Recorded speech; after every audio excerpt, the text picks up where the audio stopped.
Pada hari ini, saya akan membicarakan salah sebuah buku yang telah ditulis oleh Shannon Ahmad yang berjudul Sampah. Melalui novel ini, saya akan membicarakan aspek dari sudut pemikiran yang coba disampaikan oleh penulis kepada para pembaca. Tetapi, sebelum itu, izinkan saya membicarakan sinopsis novel Sampah ini secara ringkas. Novel Sampah merupakan karya yang telah diterbitkan pada tahun 1974 yang merupakan cetakan pertama, seterusnya dicetak semula buat kali kedua pada tahun 2018 oleh Dewan Bahasa dan Pustaka. Novel ini mengisahkan kehidupan seorang pengemis yang meneruskan kehidupan sehariannya, tetapi mulai melangkau pemikiran disebabkan oleh keadaan hidup yang semakin mencabar dan berubah. Watak dia sebagai watak utama di dalam novel tersebut merupakan seorang pengemis yang meneruskan kehidupan seharian, tetapi watak dia sentiasa memerhatikan keadaan masyarakat sekeliling dan melihat perubahan masyarakat yang semakin hari semakin berubah ke arah keburukan. Watak dia melihat bahwa tingkah laku masyarakat pada masa tersebut hanyalah sebuah kepalsuan yang dicipta sendiri karena kemajuan dan kepesatan teknologi, seperti yang saya dapat lihat pada petikan berikut. Tapi itu cuma kepercayaan palsu. Dia amat benci kepalsuan. Yang diyakini ialah kebalikannya. Dialah kenikmatan yang dihimpit oleh deraan hidup. Pada halaman tersebut, watak dia telah melihat bagaimana keadaan masyarakat yang menjalani kehidupan seharian, tetapi tidak mengendahkan keadaan sekeliling disebabkan kesibukan terhadap kerja dan keinginan untuk mencari kenikmatan hidup. Begitulah tadi sinopsis ringkas tentang novel Sampah. Sekarang, saya akan membicarakan aspek pemikiran yang coba diketengahkan oleh penulis buku kepada para pembaca.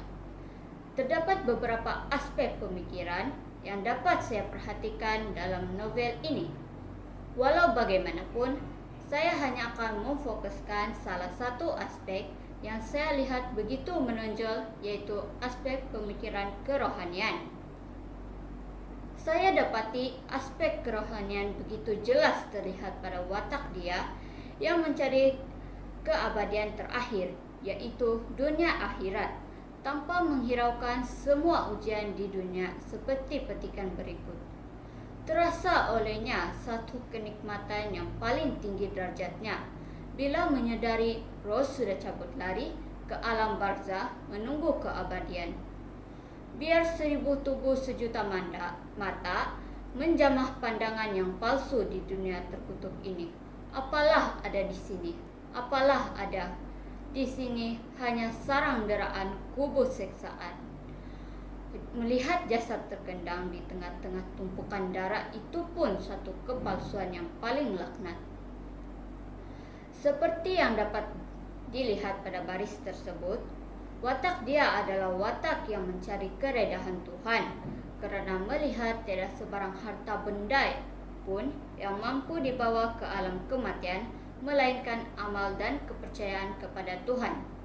Shannon Ahmad melihat akan perkara ini apabila jelas novel ini memperlihatkan kisah masyarakat yang leka dengan dunia. Terdapat bahagian di mana novel ini menceritakan pemuda-pemudi yang leka akan keseronokan dunia dengan hidup bergelumang dengan maksiat. Watak dia adalah watak yang disisihkan oleh masyarakat karena kekurangan yang dimilikinya, sedangkan agama tidak menaikkan atau menurunkan derajat sesebuah golongan jika miskin atau kaya.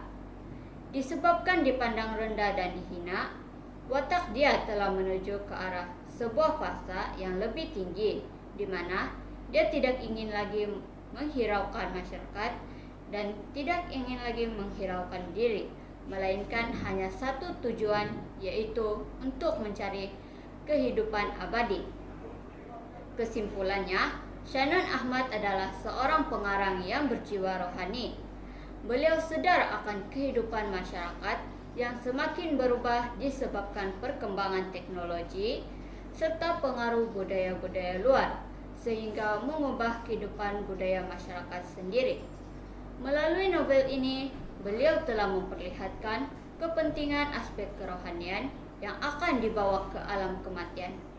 Selain novel sampah, terdapat juga karya lain beliau yang berkualiti seperti Ranjau Sepanjang Jalan, TV, dan Seringgenge.